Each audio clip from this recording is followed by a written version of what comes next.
आप जेल से निकले, आप घर क्यों नहीं गए पहले? क्योंकि हमको पता है हमारी आवाज दबा दी जाएगी। उनपे सच्चा केस है, हम पे झूठा केस है। हमको झूठा केस में एफआईआर होने के 4 घंटा के भीतर अरेस्ट करके जेल भेज दिया गया और उनपे सही केस होने के बावजूद प्रशासन उसको गिरफ्तार नहीं कर सका। खान सर पर हत्या की साजिश, खान सर और रोशन सर के बीच टीचर वॉर शुरू हो गया है। रोशन आनंद प्रिंस यादव की हत्या की गई है। हम अपने आप को सर जवाब नहीं दे पा रहे हैं सर। जो भाई मेरे लिए हमेशा खड़ा रहता था उसको हमने खो दिया है। हमको सर विश्वास नहीं होता है सर कि वो मर गया है। सच पूछिए तो सर हमारा ना माइंड ना हर्ट कोई भी इस बात को एक्सेप्ट करने के लिए सर तैयार ही नहीं है कि प्रिंस मर गया है। आंसू जो होता है ना सर, आंसू सर मेरा सूख गया है सर। माता पिताजी स्वीकार कर पा रहे हैं? सर जब हम जेल से बाहर निकले तो मेरे दिमाग में पहला चीज यही आया कि हम किस मुंह से अपने माँ बाप को अपना चेहरा दिखाएंगे। मम्मी पापा का सर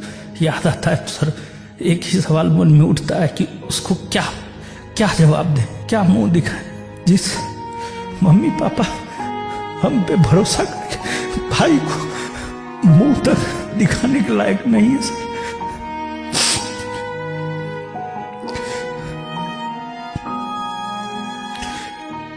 खान सर के ज्यादातर चाहने वालों का यह कहना है कि रोशन आनंद सर जेल इसलिए रह गए क्योंकि उनके ऊपर पहले से कुछ क्रिमिनल केसेस थे। उन्हें जमानत 24 घंटे मिल जाती, उनका जो बैकग्राउंड था उसकी वजह से वो लंबा रह गए। यहाँ पर प्रशासन का फिर से सर दोहरा चरित्र देखिए। जिस आंदोलन में हम गए हैं वो भी गए हैं, लेकिन उनके ऊपर केस नहीं, हमारे ऊपर केस। अगर गोली कांड की बात नहीं आती तो फिर हमारी अरेस्टिंग नहीं होती सर। 13 तारीख को हमारे भाई की मृत्यु हुई। 15 को जब हमारे बेल पर सुनवाई हो रही थी उन्होंने अपने वकील के जरिए पुरजोर विरोध किया। उनका कहना है कि हमारी वजह से ये निकल कर आए हैं बाहर सर, वरना इनके वकील जो थे वो इतने कमजोर थे कि शायद ये कुछ दिन और रहते। नहीं सर, खान सर ने अपने ऑफिसर से भी कहवा दिया था कि उनके भाई की मृत्यु हो गई है, अकस्मात अपोज उस तरह से नहीं कीजिएगा, इसलिए बहुत कम ही अपोज किया गया। आपको जमानत इसलिए भी नहीं मिल रही थी क्योंकि आपके वकील के ऊपर किसी महिला से दुष्कर्म के आरोप लगे थे। आप खान सर को दोषी क्यों मानते हैं इस घटना के लिए? 2 जून को अगर वो मीडिया में आकर के ये स्टेटमेंट नहीं देते कि गोली चला है तो हमारा भाई पटना में ही रहता। पूरी तरह से इतनी गोली चलाने लगे 10 मिनट में 8-10 राउंड तो हम देखे हैं यहाँ पे। नेपाल जो पुलिस है उसने अभी भी उनके 4-5 दोस्त जो थे उनको शायद हिरासत में रखा है। यहाँ दोबारा पोस्टमार्टम नहीं हुआ। किसी ने कहा आंख के ऊपर चोट का निशान था। दूसरा अधिक शराब पीने की वजह से जिक्र हो रहा था। सर मेरा भाई था, हमारे साथ रहता था, हमको पता है शराब नहीं पीता था सर। उनके 2 दोस्तों में एक दोस्त जिसका नाम शायद रोशन है, कुछ लोग उन पर भी शायद शक जता रहे थे।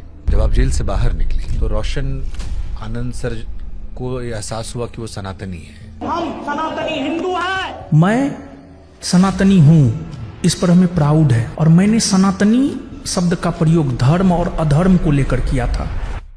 प्रिंस से आपने कहा था नेपाल जाने के लिए? नो सर, जिस रोज घटना हुआ है 2 जून। एक थ्योरी और आती है, विकास नाम का वो व्यक्ति जो गार्ड के कंधे पर हाथ रख के ले जाता है, जिसके बाद कई सारे लोग उसकी पिटाई करते हैं। वो आरोप लगता है कि आप उस विकास को बचाना चाह रहे थे।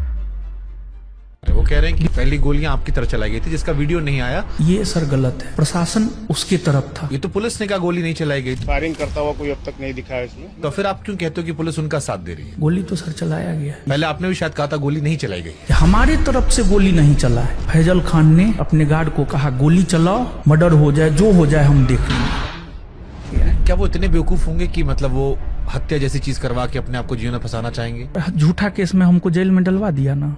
हम जेल में नहीं होते, हमारा भाई आज हमारे साथ होता। हमको डर है, वो हमको भी सर मरवा सकता है सर। आप डरते हैं खान सर से? जेल जाकर आत्ममंथन तो किया होगा ना कुछ आपने भी? कोई अपना नहीं है, सच में कोई अपना नहीं है सर। यही सच है सर। रणभूमि आपका है, लड़ना आपको पड़ेगा, कष्ट सर आपको सहना पड़ेगा। कहीं लगता है कि ये बहुत छोटा विवाद था, इतना बड़ा क्यों बन गया? इस बात का अफसोस है आपको कहीं? हमको अपने करियर को लेकर के इतना बड़ा कीमत चुकाना पड़ेगा। अगर हमें एहसास भी होता तो मैं इस लाइन में ही सर नहीं आता। हमने तो सब कुछ सर खो दिया है। अगर नेपाल वाली घटना में उनका नाम नहीं आता है और वो मानवीय आधार पर आपसे माफी मांगते हैं कि साथ मिलकर ठीक करते हैं सब कुछ, क्या आप तैयार होंगे? हमारा सब कुछ उजड़ ही गया सर, अब माफी का क्या कोई मतलब नहीं है सर। दुनिया जो भी माने, लेकिन हम इस घटना का दोषी फैजल खान, डॉक्टर रामाशंकर प्रसाद और सावित्री कंप्यूटर के मालिक को मानते हैं सर।